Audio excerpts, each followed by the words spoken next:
पुराने मगध राज्य में एक बहुत धनवान सेठ रहा करता था। उसके पास बहुत धन दौलत थी। एक दिन उसने हिसाब लगाया तो पाया कि उसके पास जितनी भी दौलत है ये तो उसके बच्चों के लिए ही पर्याप्त होगी। वह सोच में पड़ गया कि उसके बच्चों के बच्चे, फिर उसके बाद उसकी आने वाली पीढ़ियों के लिए धन की व्यवस्था कैसे होगी। धन के अभाव में तो उनका जीवन ही बहुत मुश्किल हो जाएगा। इसी बात के बारे में सोच सोचकर वह बहुत चिंतित रहने लगा।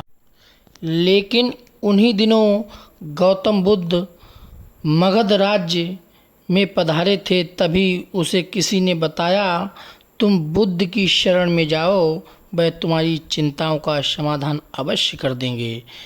वह इंसान गौतम बुद्ध के पास जाता है और कहता है कि बुद्ध, मैं चाहता हूँ कि मेरे बाद मेरे बच्चे, फिर उनके बच्चे, उनके बाद उनके बच्चे, इसी तरह कई पीढ़ियाँ मेरे धन का उपयोग करती रहें, तब भी मेरे धन समाप्त ना हो।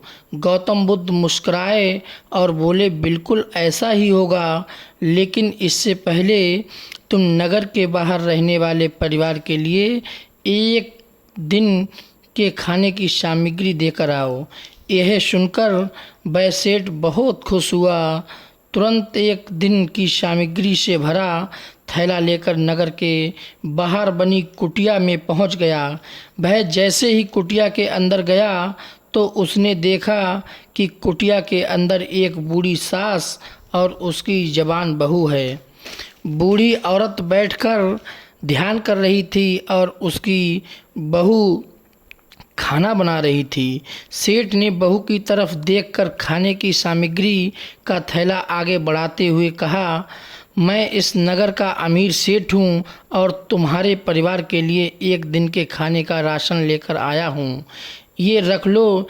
ये सब सुनकर बहू ने मना करते हुए कहा, हमारे पास आज के खाने की व्यवस्था है।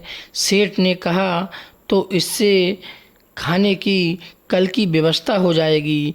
उस औरत ने कहा, माफ़ करें, हम अगले दिन के लिए इकट्ठा करके नहीं रखते हैं, हम रोज़ के खाने की व्यवस्था रोज़ ही करते हैं।